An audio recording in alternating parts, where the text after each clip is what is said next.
नमस्कार, आप सभी का स्वागत है। आज जो हम यूनिट करने जा रहे हैं वह है ancient and medieval Indian political thought, unit number 6, जो कि अगनसुत्ता के ऊपर है। जैसे कि आप सब देख सकते हैं, यूनिट नंबर 6 अगनसुत्ता दीर्घ निकाय थ्योरी ऑफ किंगशिप। यह हमारा पेपर का सिलेबस है। देखिए, इस चीज को समझने के लिए हमें थोड़ा सा जो अगनसुत्ता को कंप्लीट समझने के लिए हमें थोड़ा एक बैकग्राउंड, एक स्ट्रक्चर होना चाहिए माइंड में कि अगनसुत्ता क्या है, दीर्घ निकाय क्या है, इन सभी के बारे में। तो देखिए, जो इसको हम इस टेबल या फिर इस पिक्चर के माध्यम से समझ सकते हैं। देखिए देखिए जो बौद्धिज्म में ना कई बार काउंसिल्स हुई हैं, बहुत सारी। जो फोर्थ काउंसिल है जो श्रीलंका के अंदर हुई थी, फोर्थ काउंसिल, लगभग ये मान के चलिए 2500 BCE, 25 BCE, before common era. तो वहां पे फोर्थ काउंसिल हुई थी। बुद्ध जो सम्मेलन थे, चौथी सम्मेलन हुई थी। तो ये थेरावादा जो बुद्धिज्म है, वहां पे हमको देखने को मिलता है कि जो फोर्थ काउंसिल के बाद जो जितना भी बुद्धिज्म था, उनको हम ये कह सकते हैं ये 3 पितिकाओं में बटा हुआ है, या फिर ये 3 बास्केट है, इनमें ये सारा ज्ञान है। तो जो पहला जो बास्केट है वो है विनय पितिका, जो दूसरा जो है वो सुत्त पितिका, और तीसरा जो है अभिधर्म। यहाँ पे एक चीज समझिए, जो टिपिका है, इसका मतलब ये है कि ये एक बुद्धिस्ट टर्म है, ठीक है, जिसमें जितना भी बुद्धिज्म का जितना भी सेक्रेड नॉलेज है या जो स्क्रिप्चर्स है, उन सब का कलेक्शन है टिपिकास के अंदर। ठीक है, क्या है ये बुद्ध के जितने भी साहित्य हैं बुद्धिज्म से या बुद्ध धर्म से, जितने भी साहित्य हैं, जितना भी अमूल्य ज्ञान है, वो 3 इन बास्केटों में उपलब्ध है। एक विनय पिटिका हो गया, दूसरा सुत्त पिटिका हो गया, और तीसरा हो गया अभिधम्म। यहाँ पे हमें टिपिका का समझ में आया। अब देखिए, जो टिपिका है वो तीन भागों में बटा हुआ है। एक में विनय है, दूसरे में सुत्ता है, और तीसरे में अभिधम्म है। तो देखिए, जो हमारा जो टॉपिक है वो है अगन्यसुत्ता। तो इन टिपिकाओं में तो कहीं अगन्यसुत्ता आपको नहीं दिखा। तो जो अगन्यसुत्ता है, जो दीर्घ निकाय है, वो क्या है, आपकी जितने भी ये जो बीच वाला पार्ट है, जो सुत्त पितिका है, सुत्त पितिका के अंदर बहुत सारी निकायें हैं।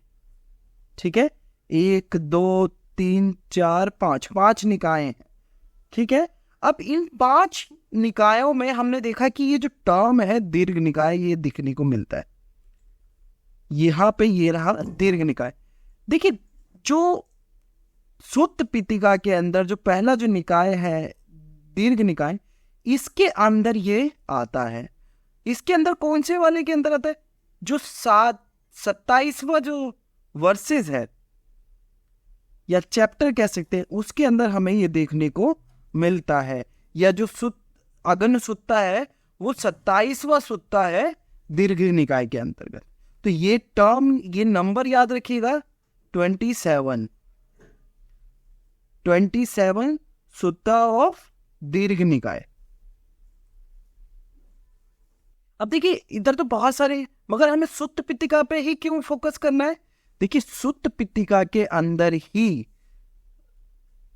दीर्घ निकाय है, और दीर्घ निकाय के 27वें सुत्ता में थ्योरी ऑफ किंगशिप के बारे में दिया गया है, यानी राज तत्व के सिद्धांत के बारे में दिया है। और हम पॉलिटिकल साइंस के स्टूडेंट्स हैं, या जो पॉलिटिकल साइंस जिनका मेजर या माइनर है, उनको राज्य का सृजन समझना है कि जो बौद्धिस्ट किंगडम है, अभी तक हमने देखा, मनु देखा, कौटिल्य देखा, चाणक्य शुक्र देखा, बहुत सारे स्कूल ऑफ थॉट्स देखे। तो सबने अपने अपने तरीके से, बृहस्पति को देखा किस तरीके से उन्होंने अपना स्टेट का सिद्धांत समझाया। तो अब हमें बुद्धिज्म के अंदर किस तरीके की राज्य की संकल्पना है, या स्टेट किस तरीके का वहां पे था, उसके बारे में हमें समझना है। या राज्य के सिद्धांत क्या क्या थे, जो बुद्धिस्ट अंपायर थे या फिर जो बुद्धिस्ट किंगडम थे, उनके अंदर राज्य के सिद्धांत किस तरीके से वो कार्य करते थे, या फिर जो उनका ओरिजिन क्या था, वो कौन से सिद्धांतों का पालन करते थे, उसको हमें समझना है। तो देखिए, जो दीर्घ निकाय, दीर्घ का मतलब होता है बड़ा, लॉन्ग, दीर्घ निकाय। तो दीर्घ का मतलब तो हो गया आपका लॉन्ग, और निकाय का क्या मतलब होता है? निकाय का यहाँ पे वर्तमान संदर्भ में ये समझिए वॉल्यूम मान लीजिए। जैसे एक किताब होती है ना, बड़ी वाली किताब, तो उसका पहला वॉल्यूम, दूसरा वॉल्यूम, तीसरा वॉल्यूम। तो निकाय का मतलब होता है यहाँ पे वॉल्यूम। अब देखिए, यहाँ पे ये समझना है अगन्य का क्या मतलब होता है, अगन्य, क्योंकि अगर हमें शब्द क्लियर होगा तो हम अच्छे से समझ पाएंगे। देखिए, अगन्य का मतलब होता है अग्र, यानी सबसे आगे, ठीक है। The discourse on the foremost knowledge, ठीक है, फॉरमोस्ट नॉलेज, अग्र, अग्न। तो ये अग्न उससे आया हुआ है, सबसे आगे। और अगर हम देखें बुद्धिज्म को, तो बुद्धिज्म 3 बड़े भागों में बटा हुआ है, या फिर 3 स्कूल ऑफ थॉट्स में डिवाइडेड है, या फिर 3 ग्रेट ट्रेडिशन है बुद्धिस्ट थॉट के, यानी बुद्धिज्म के विचार के, या बुद्ध की परंपराओं में 3 प्रमुख परंपराएं हैं, जिसमें सबसे पहले है थेरावाद। थेरावाद आपको कहाँ दिखता है? श्रीलंका, बर्मा, थाईलैंड, कंबोडिया के आसपास। और दूसरा आता है महायान। महायान आपका कहाँ पे आ जाएगा? Eastern originates in India. तो ये आपका कहाँ पे? चाइना, वियतनाम, कोरिया, जापान, ठीक है।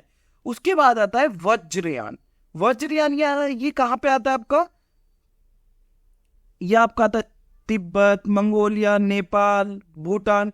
ये 3 जो परंपराएं हैं बुद्ध की, ये जो ट्रेडिशन है, ये अलग अलग जगह पे अलग अलग है, ठीक है। तो 3 परंपराएं हैं, ठीक है। और जो हमारा जो दीर्घ निकाय है, वो कहाँ से इसके सबसे पहले मिलते हैं? फोर्थ काउंसिल, वो जो 3 पिटिकाएं कहाँ से? फोर्थ काउंसिल, श्रीलंका, थेरावादा, ठीक है। अब यहाँ पे हमें ये समझना है, देखिए जो बुद्धिज्म है ना, वो है क्या? बुद्धिज्म इसे प्राइमरीली जो है, जितना भी गौतम बुद्ध ने जितना भी उपदेश दिया है, या फिर जितना भी उन्होंने अपने डिसाइपल को, या फिर जितनी भी सभाओं में उन्होंने अपना उपदेश दिया है, उसी का कलेक्शन है, ठीक है। और जो उस पथ पर चलने वाले हैं, उनके उपदेशों का ही यह है एक चिंतन है, या फिर एक स्कूल ऑफ थॉट है। तो जिन्होंने बुद्ध की बातों से अपना समर्थन रखा, तो वो इसको फॉलो करने लगे, और वो बाद में जाके ये एक धर्म पद्धति पर, जो मॉडर्न टाइम में आपको दिखता होगा कि एक धर्म के स्वरूप में आया है। बल्कि ये क्या है? एक पाथ है, आप एक रास्ता है, कि बुद्ध का भी एक रास्ता है, जैन का भी एक रास्ता है, सनातन का भी एक रास्ता है, मतलब बहुत सारे रास्ते, आप किसी भी तरीके। और जो बुद्धिज्म है, वो बात क्या करता है? देखिए, बात हमेशा ये बात करता है कि जो व्यक्ति जो इनलाइटन है, जो ज्ञानी है, जिसको निर्वाण प्राप्त हो रखा है, वो व्यक्ति क्या है? इनलाइटन है, या अवेकन है। अवेकन का यहाँ पे मीनिंग ये है कि जो इस पृथ्वी पर अपने स्वयं तत्व को जानता हो, यानी ज्ञानी हूं।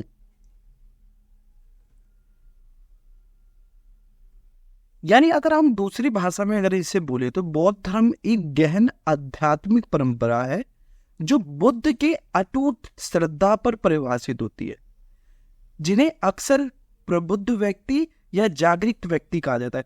तो बुद्ध का क्या मतलब है?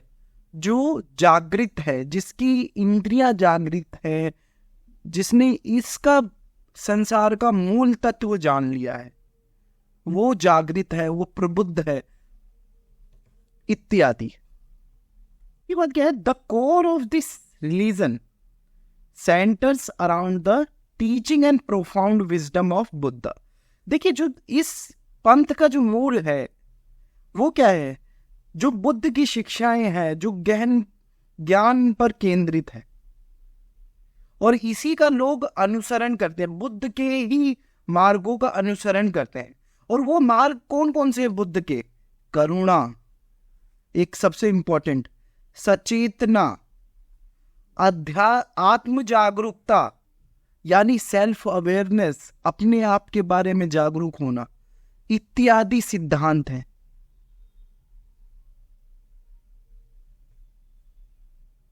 इन्हीं की हमेशा बात करिए, करुणा, सचेतना यानी कंपैशन, माइंडफुलनेस, सेल्फ अवेयरनेस इत्यादि। देखिए ये वर्ड्स को लिखिएगा, जैसे कंपैशन हो गया, ये बहुत इंपॉर्टेंट वर्ड है, माइंडफुलनेस, सेल्फ अवेयरनेस इत्यादि।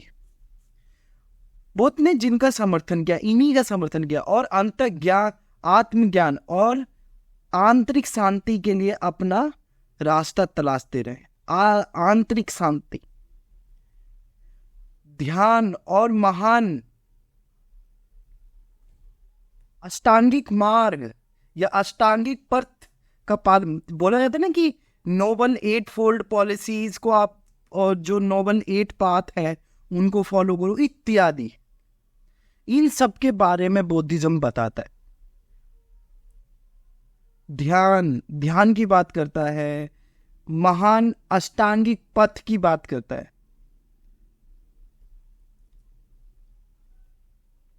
बुद्ध क्या चाहते हैं? बुद्ध यही तो चाहते हैं कि जो व्यक्ति है उसमें आध्यात्मिक जागृति आए, और जो पीड़ा है मनुष्य की उससे वो मुक्त हो, उसका एक मार्ग उपलब्ध कराना चाहते हैं, जो जिसे वो नोबल 8 फोल्ड पॉलिसी बोलते हैं या अष्टांगिक पथ बोलते हैं।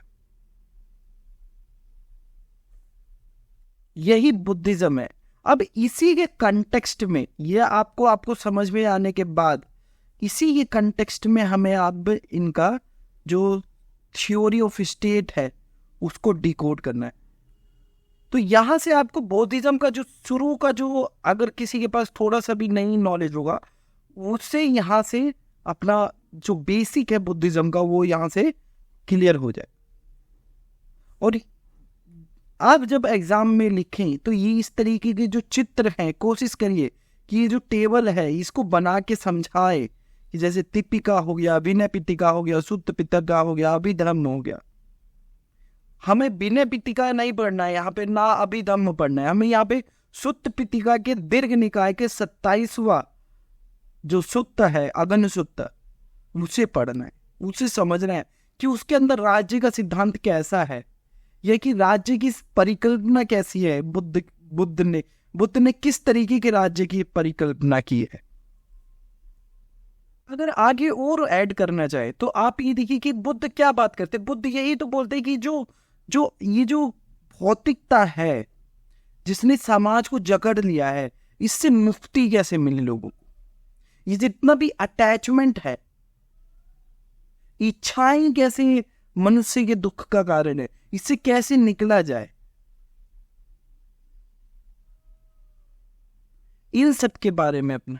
और शुरू में वो किस तरीके से अपना ज्ञान बखान कर रहे हैं, वो क्या कर रहे हैं, वो सभाएं कर रहे हैं, वो संघ बना रहे हैं।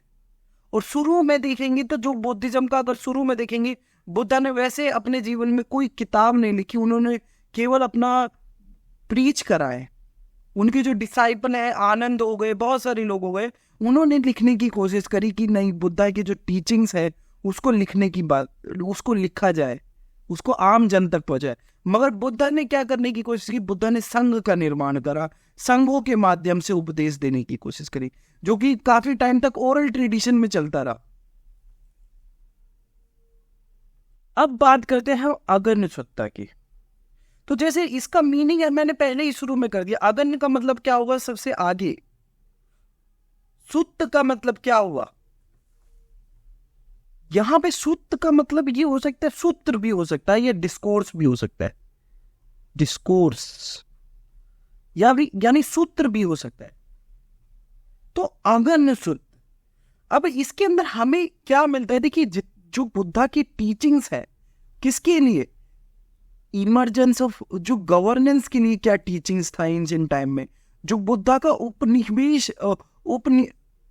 उपदेश था राज्य को लेकर, राज्य की व्यवस्था को लेकर, कि किंगडम किस तरीके से कार्य करेगा, उसके बारे में हमें यहाँ पे मिलता है कि जो बुद्ध है वो कैसे राज्य की परिकल्पना प्रस्तुत कर रहे हैं लोगों के लिए। देखिए अभी तक हम जितना पढ़ते आए, जैसे हम ये मान के चले जैसे मनु है, तो मनु जो है वो मनुस्मृति में यही स्टैब्लिश करते हैं कि डिवाइन ओरिजिन ऑफ किंगशिप, ठीक है, कि देवीय सिद्धांत। बृहस्पति को देखे तो बृहस्पति भी इसी को आगे बढ़ाते हैं कि नहीं डिवाइन तो है ही है, प्लस में इकोनॉमिक्स भी आ जाता है। मगर यहाँ पे जो अनन्य सुत्ता में ये है कि ये थोड़ा सा डिफरेंट हो जाता है, कि ये सेम मनु वाला अंडरस्टैंडिंग नहीं ले रहे कि राज्य अस्तित्व में आया कि भगवान की वजह से, नहीं, यहां पे दूसरा स्रोत का यूज कर रहे हैं। वो क्या बात कर रहे हैं, वो ऐतिहासिक उद्भव के साथ साथ राज्य के देवी स्रोत में विश्वास पर बुद्ध की शिक्षाओं का विवरण प्रदान कर रहे हैं।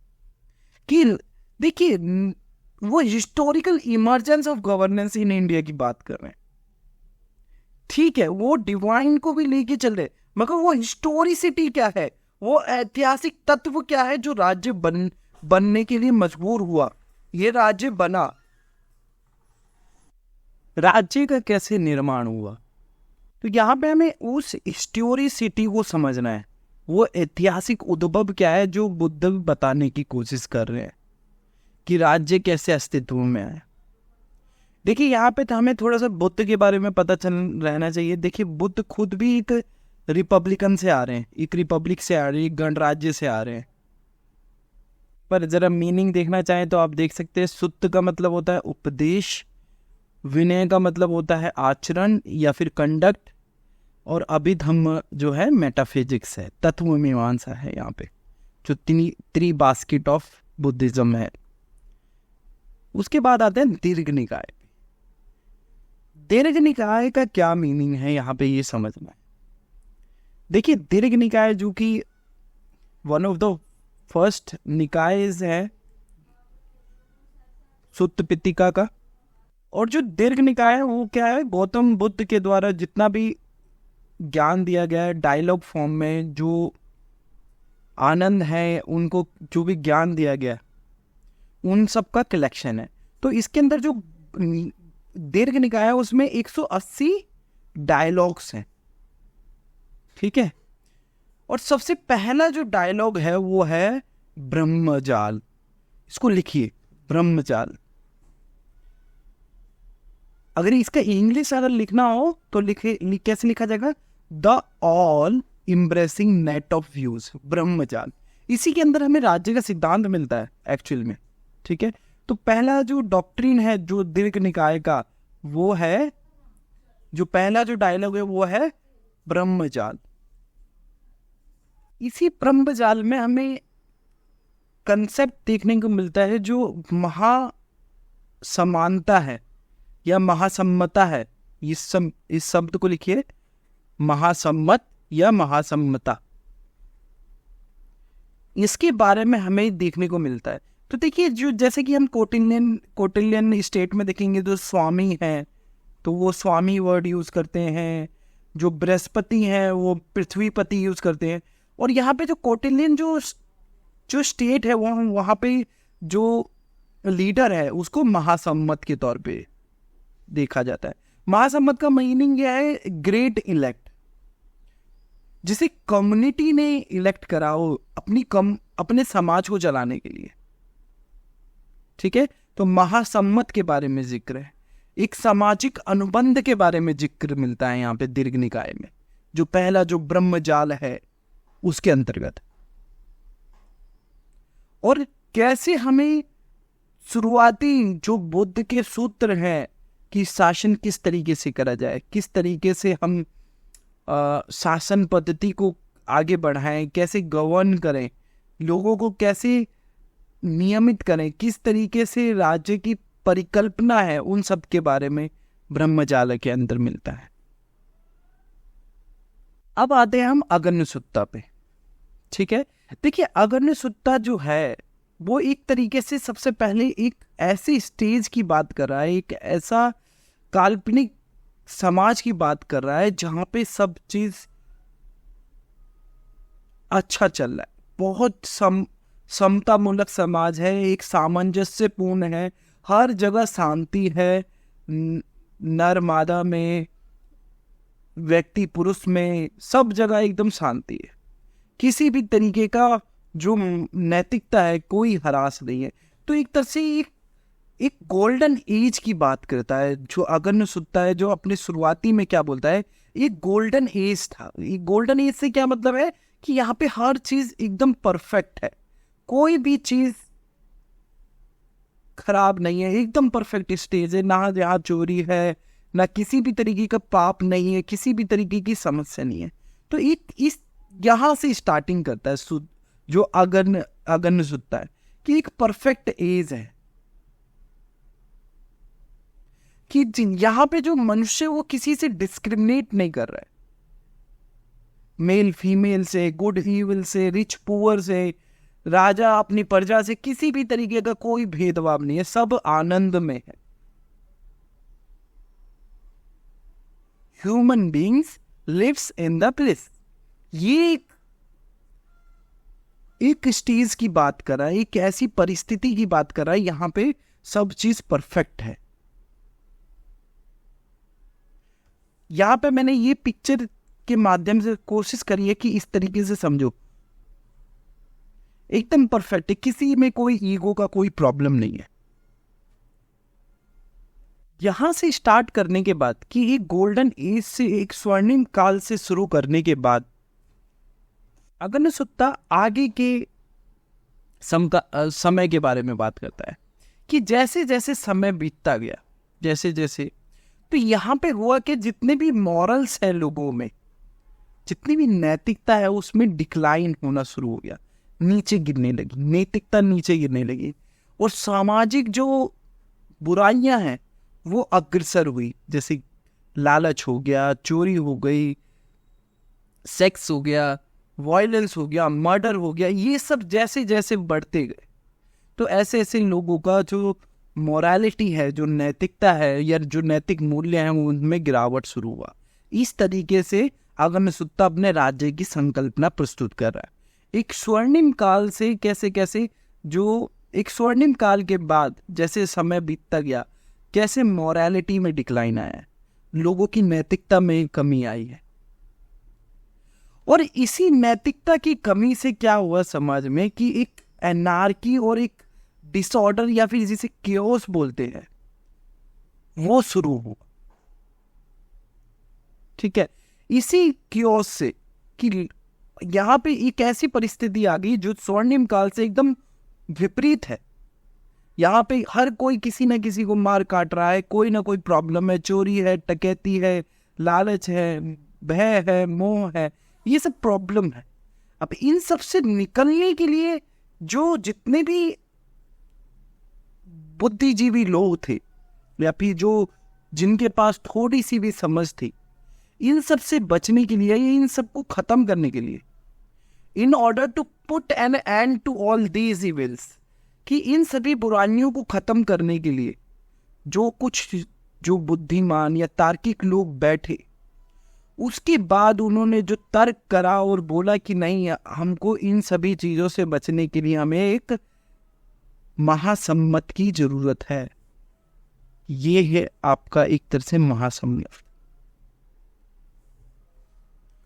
जो हमें इन सब चीजों से पार पाएगा। ठीक है, तो कैसे स्वर्णिम काल से कैसे वो स्वर्णिम काल खत्म हुआ, फिर उसके बाद जो महासम्मत है, जिसको हम ग्रेट इलेक्ट भी बोल रहे हैं, जिसको लोगों ने अपनी सहमति के द्वारा ही बनाया है, उसको कुछ टैक्स के रूप में चावल हो गया या फिर कुछ भी हो गया, 10 हो गया या 5% हो गया, कि जितना उस समय का स्वीकृति था, इस तरीके से उस राजा को उसकी ड्यूटी के बदले में, उस महासम्मत के उस रोल के बदले में उसे हम कुछ अनाज उपलब्ध कराते हैं। तो यहाँ पे हमें क्या दिखने को मिल रहा है, यहाँ पे हमें एक कॉन्ट्रैक्ट देखने को मिल रहा है कि जो महासम्मत है और जो प्रजा है उसके बीच में एक कॉन्ट्रैक्ट, और इससे शुरू से पहले, कॉन्ट्रैक्ट से पहले एक ऐसी परिस्थिति है जहां पे मॉरलिटी का डिक्लाइन हुआ है, और सबसे पहली जो स्थिति है वो है golden age. Golden age, morality decline हुई, कॉन्ट्रैक्ट हुआ, उसके बाद महासम्मत आया। महासम्मत, इसको हम बोलते हैं कि देखिए, इसको हम जो नाम देते हैं इस थ्योरी ऑफ किंगशिप को, जो पाली में, इसको बोलते हैं ये क्वासी कॉन्ट्रैक्चुअल कॉन्सेप्ट है। क्वासी क्यों? क्योंकि यहाँ पे ऑलरेडी एक सिचुएशन था जो परफेक्ट था, जहाँ पे महासम्मत की जरूरत नहीं। जैसे ही मॉरलिटी का डिक्लाइन हुआ तो लोगों ने समझा कि नहीं, हमें किंगशिप का जो राजा है जो उसको नियुक्त करना पड़ेगा, उसके कुछ स्पेसिफिक ड्यूटीज होगी और उसको कुछ उसके बदले में दिया जाएगा, चाहे वो टैक्स हो या फिर उस कुछ भी हो सकता है, उसका वेतन हो या फिर उसका टैक्स हो, वो दिया जाएगा। यहां पे देखिए, बुद्धिस्ट किंगडम में ये बात नहीं कर रहा कि कोई यूनिवर्सल एम्परर है, यानी कोई सार्वभौमिक सम्राट की बात नहीं कर रहा है, वो द ग्रेट इलेक्ट की बात कर रहा है, ये ग्रेट अपॉइंटी की बात कर रहा है कि लोगों ने उसे चुना है। वो चक्रवर्ती की बात नहीं कर रहा है, वो केवल जो महासम्मत है वो इसलिए आया है कि लोगों की नैतिकता में कमी है, उस नैतिकता को वापस लाने के लिए महासम्मत का अपॉइंटमेंट हुआ है। तो इससे हमें क्या समझने को मिलता है कि जो बेसिस है किंगशिप का इन बुद्धिज्म, वो क्या है? आपका रैशनल डेलिब्रेशन है, यानी राज तत्व के आधार में देवीय इच्छा के बजाय क्या है? मनुष्य का तर्क संगत विचार विमर्श शामिल है। यहाँ पे जो बुद्धिमान लोग हैं वो आए हैं ना यहाँ पे, तो डेलिब्रेट करा उन्होंने, बात विमर्श करा। यहाँ पे देवी सिद्धांत नहीं है कि भगवान आए आपको मुक्ति देने के लिए कि नहीं अब से ये महासम्मत राज करेंगे, नहीं, ये आपने खुद अपनी डेलिब्रेशन के माध्यम से बनाया है। और क्या है, जो शुरुआत का जो सोशल नेचर है, जितने भी लोग हैं अभी, अगर हम जो सोशल कॉन्ट्रैक्ट थिंकर्स हैं, जो हॉब्स, लॉक, रूचे, उन्होंने क्या बोला है, ये सामाजिक जो प्राकृतिक अवस्था है, ये जो नेचुरल स्टेज है, वो क्या है? प्रॉब्लमेटिक है। ठीक है, रूसो ने अगर नहीं भी बोला है तो हॉब्स और लॉक, हॉब्स तो बहुत हद तक, लॉक ये इस तरीके से बात कर रहे हैं कि ये जो प्रॉब्लमेटिक है, जो नेचुरल स्टेज है वो प्रॉब्लमेटिक। मगर यहाँ पे हमें देखने को मिलता है जो बुद्धिज्म टेक्स्ट में, जो नेचुरल स्टेज है वो तो एकदम परफेक्ट है, कोई हायरार्की नहीं है, किसी भी तरीके का विरोध नहीं है, एकदम आनंदपूर्ण जीवन है। जैसे जैसे समय बीतता गया वैसे वैसे लोगों की जो नैतिकता उसमें कमी है। तो इसमें बात क्या कर रहा है? वो ये बात कर रहा है, चैन ऑफ कॉजेशन की बात कर रहा है कि कोई कारण है तब राज्य आया है आपका।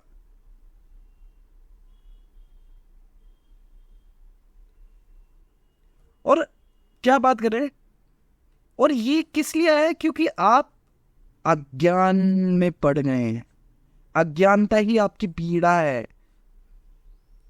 इसको उभारने के लिए महासम्मत आया है, इससे उभारने के लिए। और महासम्मत क्या करेगा? एक बार जब आपसे ये जो जितना भी जो अज्ञानता का पर्दा है जो हट जाएगा, उससे आप अपने आप को समझ पाएंगे, अपने आप को जान पाएंगे। तो देखिए, महासम्मत के बारे में हमें ज्यादा तो नहीं है। महासम्मत ये हो सकता है कि जो रिपब्लिकन हेड भी हो सकता है, या फिर हम इसको किंग भी बोल सकते हैं, कोई स्पेसिफिक डिटेल नहीं। मगर महासम्मत के बारे में बात करें, द ग्रेट इलेक्ट, वहीं पे हम कह सकते हैं, देखिए बुद्ध खुद एक साक्य क्लैन से आ रहे हैं या फिर एक रिपब्लिकन सिस्टम से आ रहे हैं, तो हो सकता है कि ये उस तरीके से एक रिपब्लिकन हेड के बारे में बात कर रहे हो। नेक्स्ट पार्ट में बात करेंगे। नमस्कार, आप सभी का स्वागत है। यह भाग 2 है अगनसुत्ता का। अभी तक हमने फर्स्ट पार्ट में हमने अगनसुत्ता में किस प्रकार राज्य का संदर्भ मिलता है, या फिर जो किंगशिप है या राज तत्व के जो सिद्धांत है उसका अभी हमने शुरू में एक परिचय देखा, किस प्रकार से अगनसुत्ता के अंदर राज्य संबंधी सिद्धांत मिलते हैं। और हमने दीर्घ निकाय को देखा, फिर ये जो 3 पितिका का क्या कहानी है, स्टोरी है, ये देखा। जो ट्रेडिशन है बुद्धिज्म के अंदर हमने वो देखा। महासम्मत का रोल देखा कि प्राकृतिक अवस्था किस प्रकार से अगनसुत्ता या दीर्घ निकाय में बताया गया है, उसको हमने देखा। हमने ब्रह्मजाल के बारे में पढ़ा, जो पहला जो डायलॉग है। महासम्मत के बारे में हमने समझा कि महासम्मत क्या है, अगनसुत्ता किस प्रकार राज्य की बात करता है, इत्यादि। और हमने देखा कि किस तरीके से जो महासम्मत वो किस प्रकार से जो रिवेन्यू है जो उसको जो मिलेगा उसकी जो प्रोटेक्ट कर रहा है, या फिर जो आपकी जो लाइफ है उसको प्रोटेक्ट करने के बदले उसको क्या मिलेगा, वो सब भी हमने देखा पहले भाग में। और राज्य की जो उत्पत्ति है वो किस प्रकार एक रैशनल डेलिब्रेशन यानी मनुष्य के तर्क संगत विचार विमर्श का रिजल्ट है। जो राज्य जो उत्पाद है, जो राज्य बना, वो मनुष्य के तर्क संगत विचार विमर्श का उत्पाद है, ना कि देवीय इच्छा का। तो ये अभी तक हमने फर्स्ट जो भाग है अभी तक हमने ये करा। आज हम इससे आगे बढ़ के हम इसी को आगे कंटिन्यू करते हैं।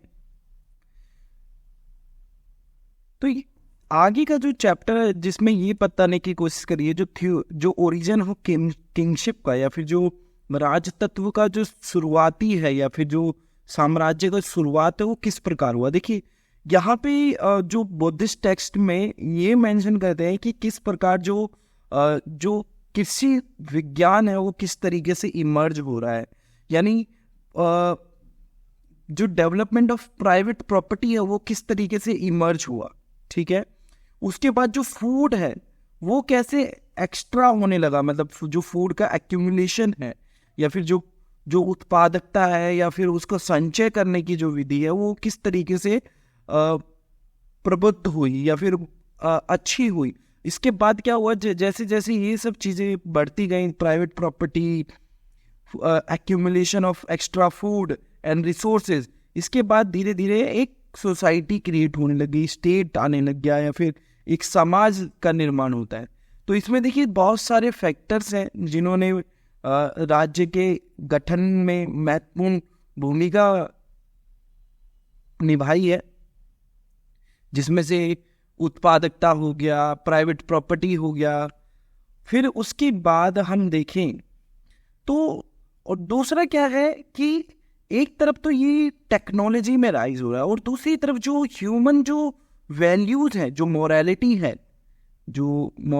है वो क्या हो रही है, डिक्रीज हो रही है। तो एक तरफ आपका जो प्रोडक्शन है, जो एक्स्ट्रा एक्यूमुलेशन ऑफ रिसोर्सेज है, फूड है, ठीक है, प्राइवेट प्रॉपर्टी है, वो एक तरह से राइज हो रही है। और दूसरी तरफ जो मोरालिटी है, जो नैतिकता है, जो इंसान के अंदर जो बुरे कर्म है वो बढ़ते जा रहे हैं।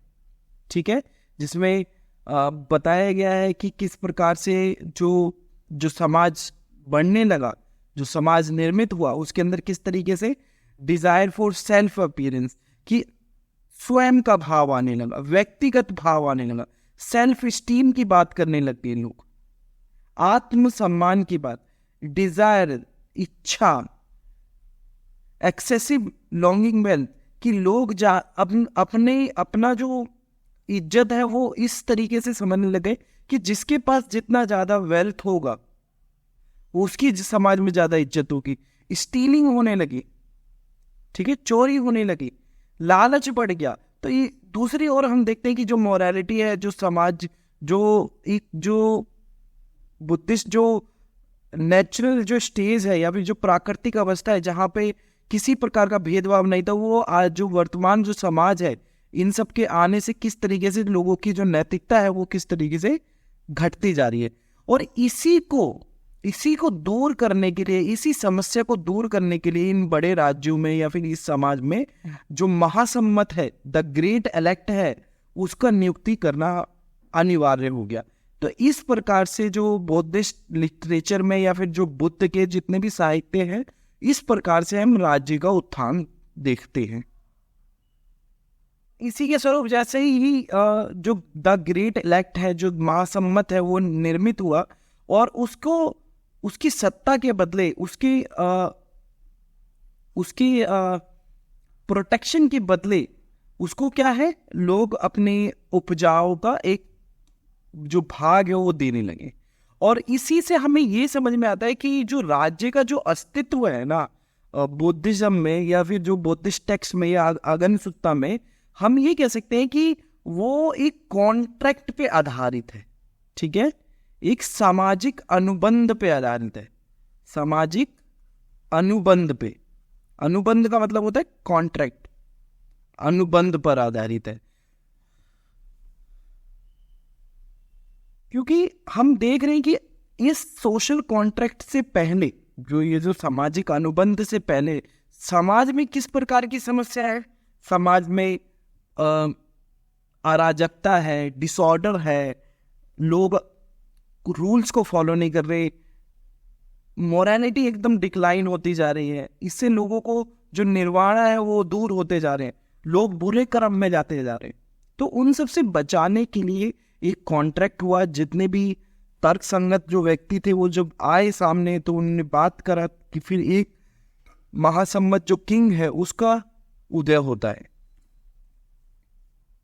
उसके बाद हम बात करते हैं कि जो राज्य है, जो राज्य बना है बुद्धिज्म के अनुसार या फिर जो कॉन्ट्रैक्ट के अनुसार, तो जो राज्य है उसकी कुछ कैरेक्टरिस्टिक्स जिससे वो है वो जो विशेषता है उनसे वो है संप्रभुता प्राप्त करता है। तो उनमें से जो 4 या 5 महत्वपूर्ण है, जिसमें से है सबसे पहला जो है, यानी ये जो 5 जो कैरेक्टरिस्टिक्स हैं वो राज्य को क्या उपलब्ध कराते हैं, संप्रभुता, कि हाँ आप शासन कर सकते हैं, यानी आधार प्राप्त उपलब्ध कराते। तो सबसे पहला जो है वो है अन्ना। तो इसमें अन्ना का क्या मतलब है, अन्ना मीन्स ऑर्डर और command, implies ability to give order to all. जो अन्ना का जो अर्थ है, जो पहला जो सॉवरेन अगर हम देखें स्टेट के अंदर जो है, जिस तरीके से सोवरेनिटी को प्रोजेक्टेड कराया गया, तो उसमें सबसे पहला जो है वो है अन्ना। अन्ना का मतलब होता है आदेश, कि ऐसी क्षमता होना कि आप आदेश दे सके। और दूसरा है अधिपका। अधिपका, तो दूसरा जो अधिपका है वो किस चीज को संदर्भित करता है, वो ओवरलॉर्डशिप को संदर्भित करता है, यानी आधिपत्य का प्रतीक है। दूसरे पर श्रेष्ठता थोपने का गुण वो होता है अधिपका। और तीसरा जो है ईश्वरीय, इसको ईश्वरीय भी बोल सकते हैं मगर ईश्वरीय। तो ईश्वरीय का क्या मतलब है या ईश्वरीय का क्या मतलब है, कि जिसे वासा भी कहा जाता है। देखिए दूसरा नाम जो है इसका वासा, या अत्यधिक प्रभाव या नियंत्रण रखने वाला गुण। जो तीसरा जो गुण है वो क्या है, कि जो राज्य होगा या जो महासम्मत होगा उसके अंदर जो तीसरा गुण है वो क्या होगा, कि अत्यधिक प्रभाव या नियंत्रित करने वाला गुण होना चाहिए।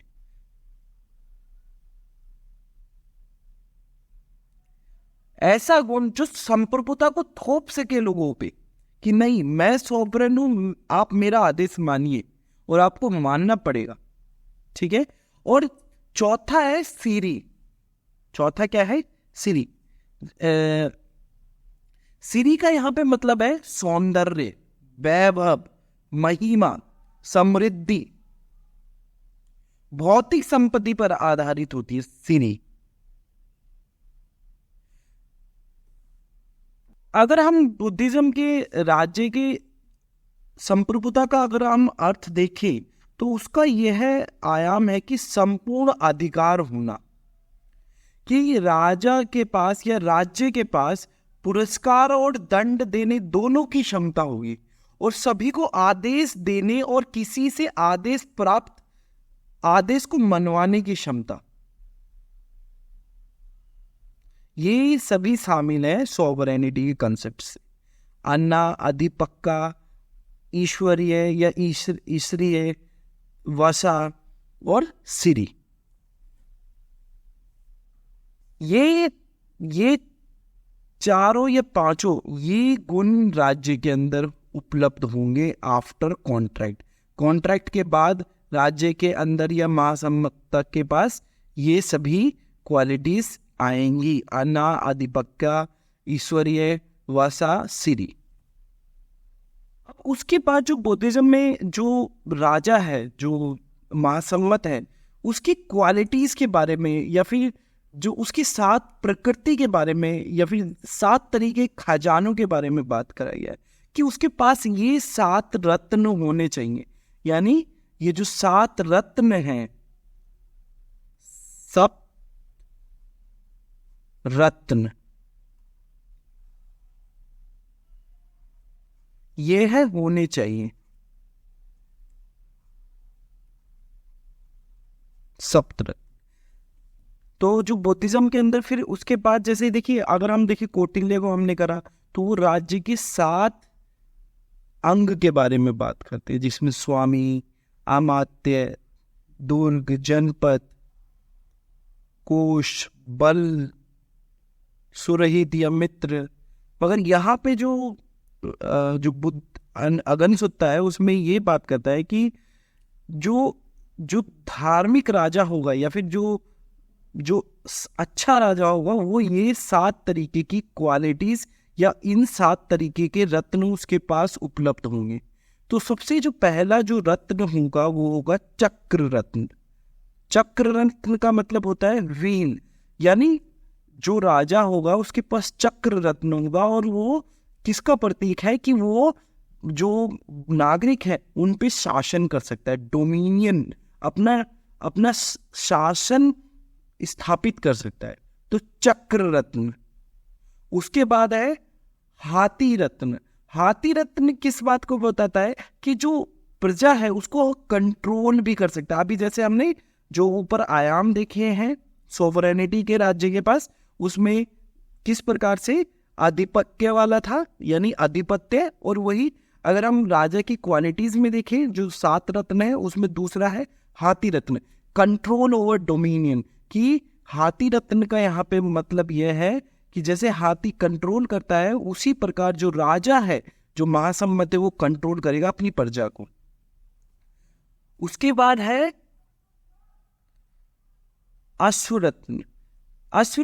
अश्व का मतलब होता है घोड़ा, और अश्वरत्न का मतलब होता है कि कंट्रोल ओवर डोमिनियन। ये भी एक तरह से हाथी रत्न के दूसरा आयाम है कि जिस तरीके से प्रजा को कंट्रोल करना है, तो ये एक तरह से इंटरनल जैसे पुलिसिंग होती है उसी तरीके से कंट्रोल करना है हाथी रत्न, अश्व रत्न के माध्यम से।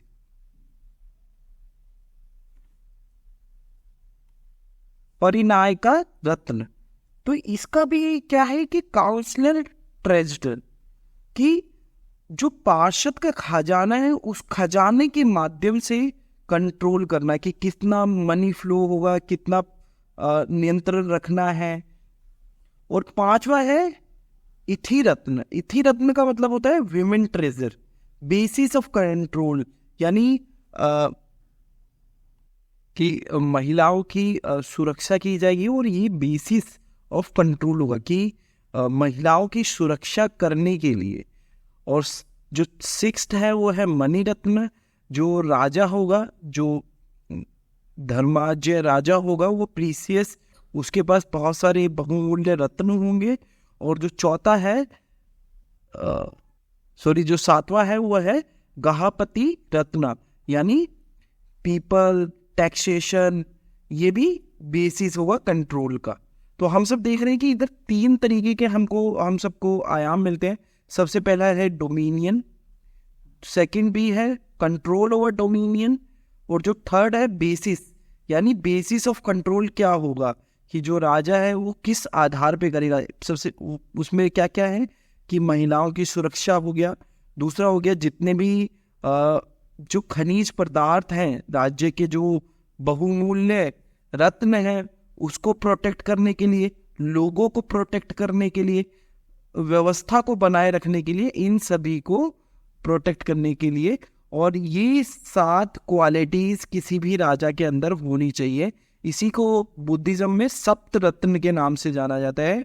और ये बुद्धिज्म के ही अंदर इस तरीके की भाषा मिलती है कि ये 7 रत्न होने चाहिए राजा के पास। जैसे कि मैंने कहा कि these are unique to Buddhism. ये जो सप्त रत्न की बात करी गई है, ये 7 रत्न, ये केवल और केवल बुद्धिज्म का एक अनोखा या अद्वितीय योगदान है। यहाँ पे देखते हैं जो राज्य का जो निर्माण है, जो राज्य का जो उद्भव है, या फिर राज्य किस प्रकार अस्तित्व में है, वो इसीलिए आया है कि वो नियम और कानून को व्यवस्थापित करे, ठीक है, लॉ एंड ऑर्डर को मेंटेन करे, उसके बाद रूल्स को इन्फोर्स करे, जो नियम कानून है राज्य के वो लागू करे, और एक सभ्य समाज की संरचना करें।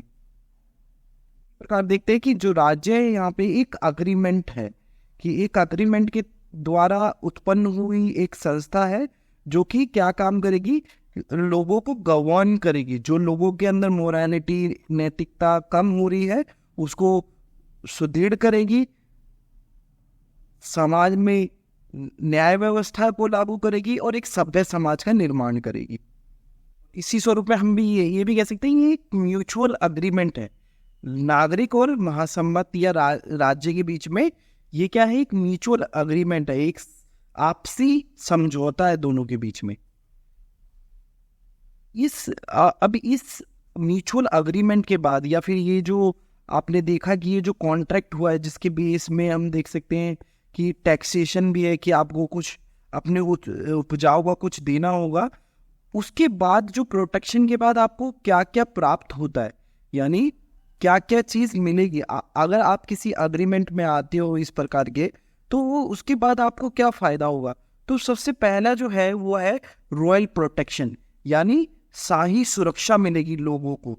सोशल प्रोटेक्शन, सामाजिक सुरक्षा उपलब्ध होगी। पनिशमेंट, जो लोग गलत कर रहे हैं, जो गलत कर रहे हैं, या फिर जो उत्पाद कर रहे हैं, या फिर जो एक दूसरे को सता रहे हो, उन सबको सजा मिलेगी। तीसरा, इस कॉन्ट्रैक्ट के बाद तो ये प्रमुख 3 तरीके की सुरक्षा उपलब्ध होगी लोगों को। और फिर उसके बाद आप देखेंगे कि जो रॉयल प्रोटेक्शन है उसको भी बहुत अलग अलग भागों में डिवाइड कर रखा है। मगर कॉन्ट्रैक्ट होने के बाद लोगों को क्या मिलेगा, जैसे मान लीजिए एक तरफ तो राजा है, किंग है, उसको क्या मिलेगा कि जो उपजाऊ है लोगों का, सिटीजन्स का, जो नागरिक है उनका उपजाऊ मिलेगा। और दूसरी तरफ किंग के द्वारा लोगों को क्या मिलेगा, रॉयल प्रोटेक्शन मिलेगा, सोशल प्रोटेक्शन मिलेगा, पनिशमेंट दिया जाएगा। जो भी गलत कर रहे हैं, समाज में सही चीज़ें नहीं कर रहे, गलत चीज़ें कर रहे, तो उनको पनिशमेंट करा जाएगा। क्राइम हो गया, या फिर किसी को परेशान करना इत्यादि सब। कि आगे बढ़ने के बाद देखिए, ये जो चक्रवर्ती है, जो राज्य है, वो सभी एज के लोगों को सुरक्षा प्रदान करेगा, ठीक है। दूसरा क्या है, वह जो चक्रवर्ती है वो केवल और केवल अपने लोगों को नहीं, बल्कि अपनी आर्मी को भी प्रोटेक्शन उपलब्ध कराएगा। कि ये नहीं कि आर्मी को मरने के लिए छोड़ दिया जाए, नहीं, कि आर्मी को भी प्रोटेक्शन उपलब्ध कराएगा।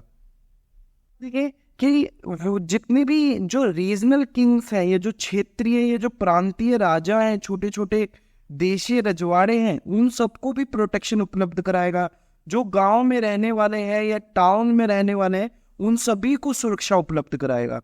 जो चक्रवर्ती है वो जो श्रावणा है और ब्राह्मण है, देखिए दो तरीके के लोग थे पहले जो इंटेलेक्चुअल क्लास में, एक तो थे श्रामणिक लोग और एक होते हैं ब्राह्मणिक। ब्राह्मणिक लोग वो होते हैं जो वेदों में अपना विश्वास रखते हैं, श्रमण वो होते हैं जो वेदों में अपना विश्वास नहीं रखते, जैसे जैन हो गए, बुद्ध हो गए और भी बाकी पंथ जो वेद में विश्वास नहीं है, तो उनको श्रमण बोला जाता है। तो जो मार्जिन ऑफ द सोसाइटी है उन सभी को प्रोटेक्शन उपलब्ध कराना। उसके बाद आगे जाके कॉन्ट्रैक्ट के बाद जो चक्रवर्ती है उसका केवल और केवल इन लोगों को नहीं बल्कि पशु पक्षी जानवर इत्यादि को भी सुरक्षा प्रदान करना एक चक्रवर्ती का दायित्व है।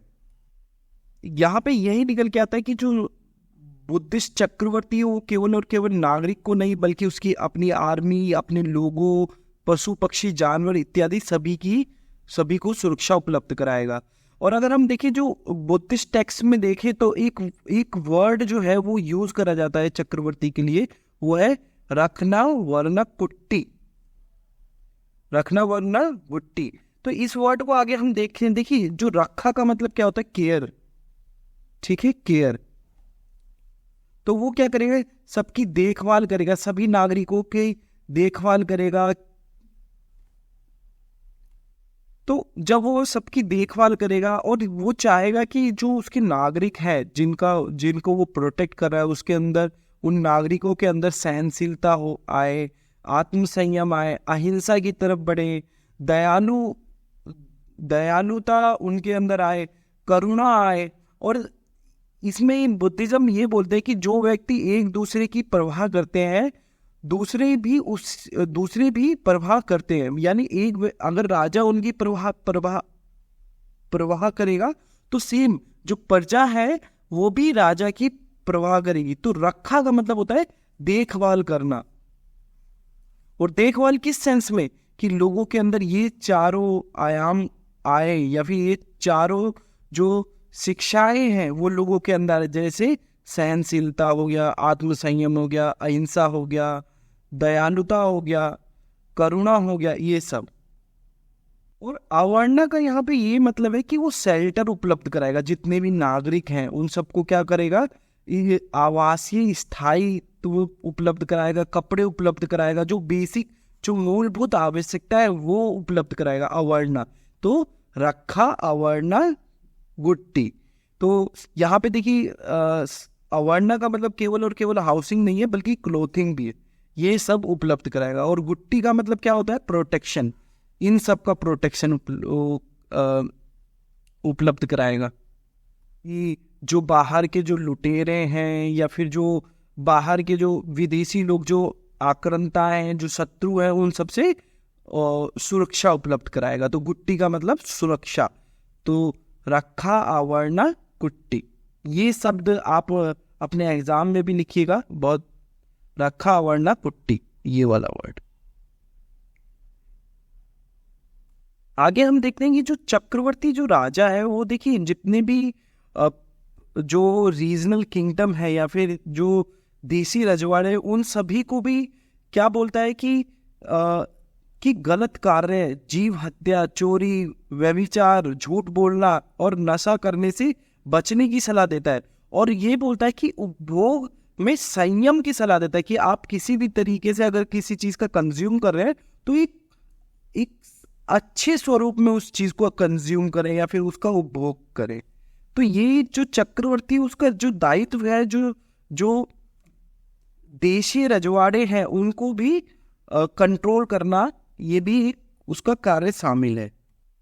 आगे जाके जो चक्रवर्ती है या जो राज्य है वो ये बोलता है कि केवल और केवल राज्य में आर्थिक संपन्नता आने से ही समाज में भलाई नहीं होगी बल्कि समाज को कंट्रोल करना होगा। देखिए क्या होगा कि देखिए जरूरी नहीं है कि आर्थिक संपन्नता आने से लोग जो है वो गलत करना छोड़ दे, नहीं, ऐसा नहीं है। तो राजा को ये जो लुभावनी है, जो लुभावनापन है लोगों में, उसको रोकना है, या फिर जो गलत करने वाले हैं या फिर चोरी करने वाले हैं या किसी भी तरीके का व्यभिचार करने वाले हैं उन लोगों के ऊपर निरंतर अपना शासन स्थापित रखना है कि केवल और केवल आर्थिक समृद्धि की तरफ ध्यान नहीं देना है। समाज में जो बुरी सामाजिक गतिविधियां उस पर भी उसको निरंतर अपना दृष्टिकोण बनाए रखना है और उसको कंट्रोल करना है।